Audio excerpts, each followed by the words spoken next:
প্রিয় দর্শক, আমরা ভূমিকা দীর্ঘায়িত করি না। শুরুতে অনুরোধ করি, আমাদের আলোচনা বস্তুনিষ্ঠ মনে হলে আমাদের চ্যানেল সাবস্ক্রাইব করে সাথে যুক্ত থাকতে পারেন। আপনাকে আমি শুনতে পাচ্ছি, আপনি আপনি বলুন আসলে নেতানিয়াহু কি হয়েছে, কেন 72 ঘন্টা ধরে তাকে পাওয়া যাচ্ছে? ধন্যবাদ আপনাকে, সেই সাথে আমাদের সহ আলোচক রফিকুল ইসলাম ভুইয়া সাহেব সহ আপনার দর্শকদের অনেক অনেক শুভেচ্ছা ও সালাম। আপনি যে শিরোনামটা দিয়েছেন, আসলে আমরা তো কোনো নির্দিষ্ট মানুষ তো মরণশীল, মানুষ মরতেই পারে, কিন্তু আমরা মানে বিস্তারযোগ্য কোনো নিউজ থেকে বা মিডিয়া থেকে, ব্যক্তি থেকে আমরা এটা শুনি নাই যে তিনি মারা গেছেন। বাংলাদেশে এগুলো করানো হয়েছে, এখন জানি না তিনি মারা গেছেন কিনা, তাই খুঁজে পাওয়া যাচ্ছে না, ইত্যাদি ইত্যাদি। মানুষ যেহেতু মরণশীল, তাকে তো মরতেই হবে, কারণ বিজ্ঞান তো এখন আবিষ্কার করে নাই যে মানুষের মৃত্যুকে রোধ করবে।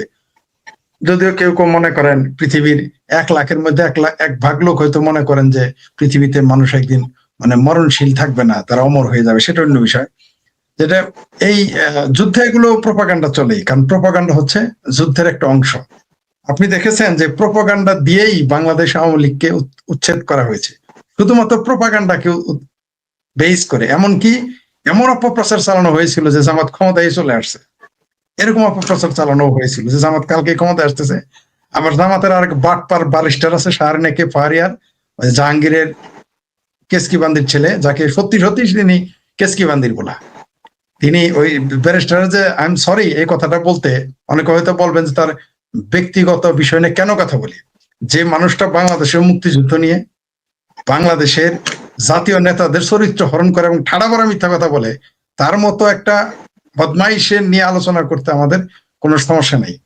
যে আমাদের মুক্তিযুদ্ধ নিয়ে যে সমস্ত নেককারজনক কথা বলে, আমি কারো পার্সোনাল বিষয় নিয়ে কথা বলতে চাই না।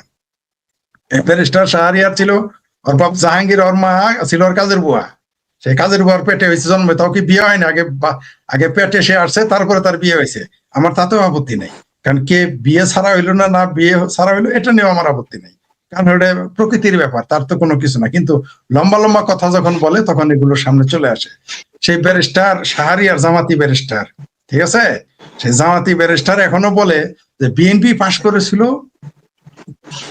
জামাতি পাশ করেছিল, এখন ফেল করা বিএনপি কে এনে জামাতের জায়গায় বসাই দেওয়া হয়েছে। জামাত হলে আপনাকে ঠাড়া ভরা মিথ্যা কথা বলতে হবে, এটা একটা অংশ। এটা রাজনীতি, যুদ্ধনীতি এবং প্রেমে ঠাড়া ভরা মিথ্যা কথা বলতে হয়। দেখেন না ঘটকেরা, পাত্রীর বয়স, কেউ বলবে বিয়ে দিতে, বিয়ের আলোচনা শুরু হলে কি বলে, পাত্রী মায়ের এদিকে যাবেন, পাত্রীর বয়স যদি হয় 20, মায়ে বলবে 10, আর পড়শিরা বলবে 30। তখন ঘটক বুঝে নেয় যে আসলে বিষয়টা হইলো যে তাহলে পাত্রী সাবালক হয়েছে আর কি।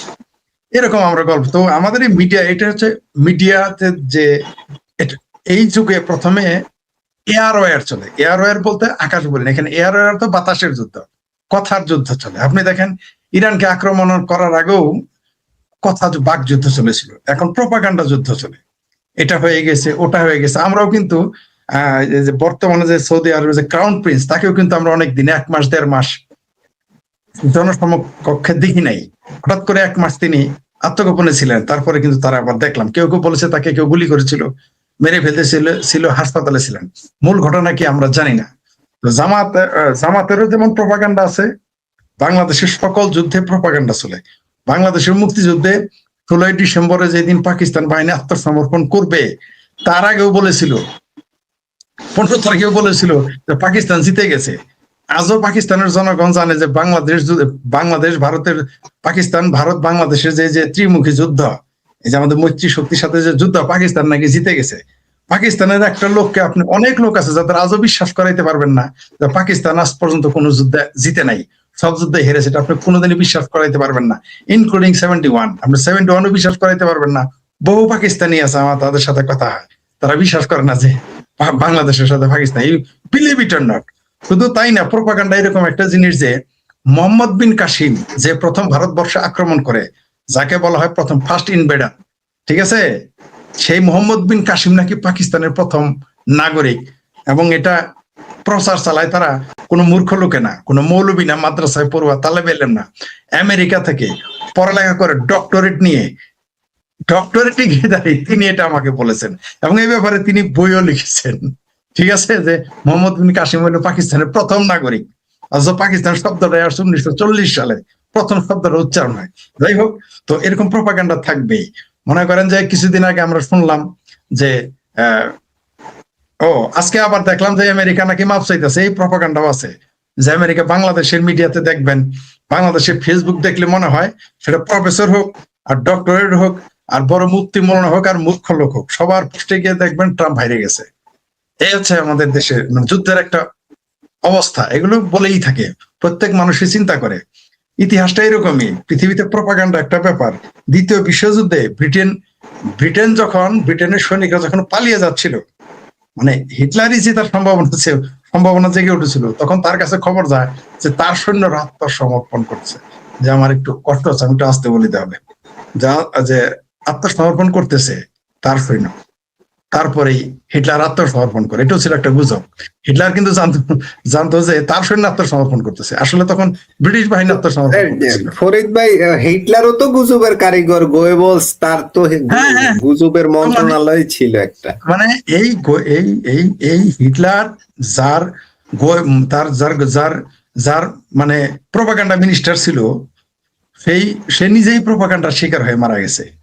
কারণ হইলো যে যখন ব্রিটিশ সৈন্যরা সাঁতরে পালিয়ে যাইতেছে নদী সাঁতরে জার্মান সৈন্যদের ভয়ে, তখন হিটলারের কাছে খবর দেয় যে সে তার সৈন্য আত্মসমর্পণ করতেছে। তখন হিটলার হতভম্ব হয়ে যান, হতাশ হয়ে যান এবং যুদ্ধে হারেন। তো প্রোপাগান্ডা যেমন এই যে এখন আমাদের কি আপা আছে, দুষ্ট লোকেরা কর্ণমাপা বলে, রেজওয়ান আপা পরিবেশ উপদেষ্টা ছিলেন, তিনি কি এমন এখন বলতেছেন না যে আমাকে যদি কেউ মব করে মারে তাহলে জামাতার শিবির দায়ী থাকবে। প্রোপাগান্ডা হলো এরকম একটা জিনিস। এই যে প্রোপাগান্ডা দেখলেন না, যে আওয়ামী লীগ একবার বললো মির্জা আব্বাস এই দিকে মেরেছে, আরেকবার বললো আওয়ামী লীগ মেরেছে, তারপর বললো ভারত মেরেছে, তারপরে তার যে যার বিরুদ্ধে অভিযোগ তাকে আমরা দুবাই লাইভে দেখলাম, তারপরে এখন আবার তাকে ভারতে পেলাম। ওই এখন তো সিকরি করে না যে ভারতে তখন ধরা পড়েছে, তাকে নিয়ে কথা নাই। তো প্রোপাগান্ডা এরকম একটা ব্যাপার। যেমন জামাতের যে প্রোপাগান্ডা দেখেন না, ওয়াজের নামে প্রোপাগান্ডা, এই যে মুফতি একই সাথে এমপি ঠাড়া ভরা মিথ্যা কথা বলে যে গোলাম আজম নাকি আরবে গিয়ে 71 সালের পরে বাংলাদেশকে স্বীকৃতি দানের কথা বলেছিল। মানে ঠিক উল্টোটা বলতেছে তারা, 180 ডিগ্রি উল্টা, মানে ঠাড়া পড়া মিথ্যা কথা। মুফতি আবার কিন্তু মৌলানা হাফেজ, ঠিক আছে, আবার বিশ্ববিদ্যালয়ের মাল, সে আবার বলে আমি কিন্তু বিশ্ববিদ্যালয়ের মাল, ইউনিভার্সিটির মাল, ঠিক আছে, যে আমির হারামজাদা যেটা আছে এমপি জামাতে। তো এরকম মিথ্যা বলতেই হবে, মিথ্যা ছাড়া, মিথ্যা হলো যুদ্ধের অংশ। এরকম গুজব ছড়বে, ছড়তেই পারে, সে মরতেও পারে, অস্বাভাবিক কিছু না, কিন্তু এরকম গুজব কেউ আত্মতৃপ্তির জন্য গুজব ছড়ায়। ফরিদ ভাই, ট্রাম্প পুতিন ফোন আলাপ যুদ্ধ থামানোর বিষয়ে, ট্রাম্প নাকি যুদ্ধ থামানোর প্রক্রিয়ায় এগোচ্ছেন। আবার এও শোনা যাচ্ছে ইরান যুদ্ধ থামাতে রাজি নয়। এগুলো কি প্রোপাগান্ডা?